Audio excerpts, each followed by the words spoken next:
नमस्कार मित्रों। लघु कथा वाचन की रविवारीय श्रृंखला कर्णेभी के 25वें अंक में आप सभी का हार्दिक स्वागत है। मैं रीता शेखर मधु आज प्रस्तुत करने जा रही हूँ आदरणीय सुकेश साहनी जी की लघु कथा धुएं की दीवार। अमी चंद ने कुलाह सिर पर जमाया, फिर शीशे के सामने खड़ा होकर पगड़ी बांधने लगा। उसकी नजर शीशे के बीचों बीच पड़ी बारीक तरेड़ पर ठहर गई। वह और भी उदास हो गया।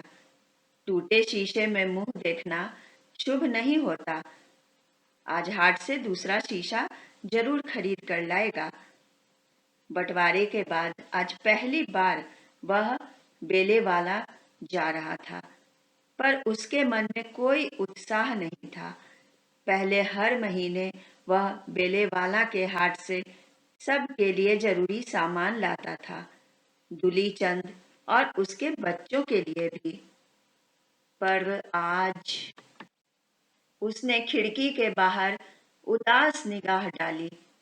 अपने पुश्तैनी मकान का 2 हिस्सों में बांटती दीवार उसके दिल को चीरती चली गई। बंटवारे वाले दिन से उसके और दुली चंद के बीच बातचीत बिल्कुल बंद थी। बाहर दुली चंद श्यामा को दुहने की तैयारी कर रहा था। दूसरे अन्य सामान के साथ गाय छोटे भाई के हिस्से में गई थी। तभी अमी चंद की नजर अपनी 10 वर्षीय बेटी पर पड़ी, जो हाथ में लस्सी वाला बड़ा गिलास लिए दबे कदमों से अपने चाचा की ओर बढ़ रही थी। वह चिल्लाकर उसे रोकना चाहता था, पर आवाज गले में फंसकर रह गई। उसका दिल जोर जोर से धड़कने लगा। दुली ने मुस्कुराकर अपनी भतीजी की ओर देखा। जवाब में वह भी धीरे से हंसी।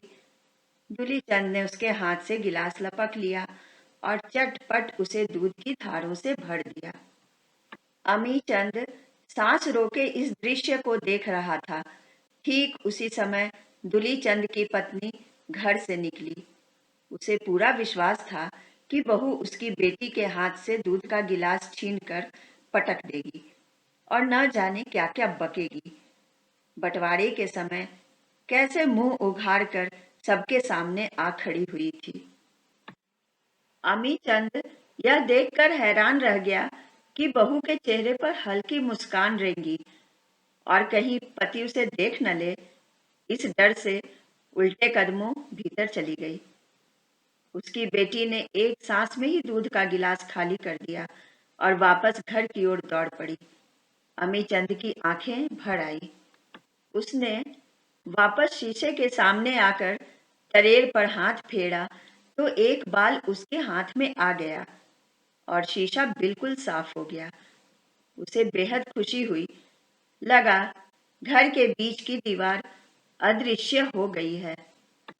अमी चंद उत्साह से भरा हुआ घर से बाहर आया और अड़ोस पड़ोस को सुनाता हुआ ऊंची आवाज में बोला, ओए दुली, मैं बेले वाला जा रहा हूँ। तुम्हें जाने की जरूरत नहीं। मैं तुम सब के लिए सामान लेता आऊंगा। लघु कथा यहीं पर समाप्त होती है।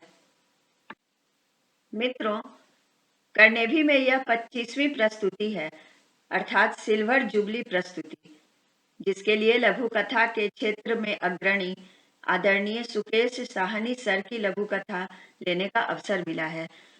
धुएं की दीवार आदरणीय सुकेश साहनी जी की लघु कथा मानवीय मूल्यों, मानव संवेदना की उत्कृष्ट प्रस्तुति है। समाज में इन संवेदनाओं को स्थापित करने का आरंभ समाज की इकाई परिवार से ही होनी चाहिए।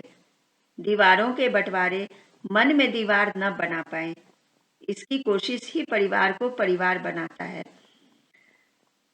बंटवारे ने एक अदृश्य दीवार खड़ी की थी, किंतु मन से, दिल से सभी एक सूत्र में बंधे थे। किसी ने भी उस दीवार को पुख्ता न होने दिया और वह दीवार ढह गई। बहुत ही सकारात्मक कथा के लिए आदरणीय सुकेश साहनी सर को हार्दिक बधाई। सभी मित्रों का आभार। मित्रों, यदि आपको यह चैनल पसंद आए तो लाइक और सब्सक्राइब अवश्य करें और दोस्तों को भी शेयर करना न भूलें। धन्यवाद।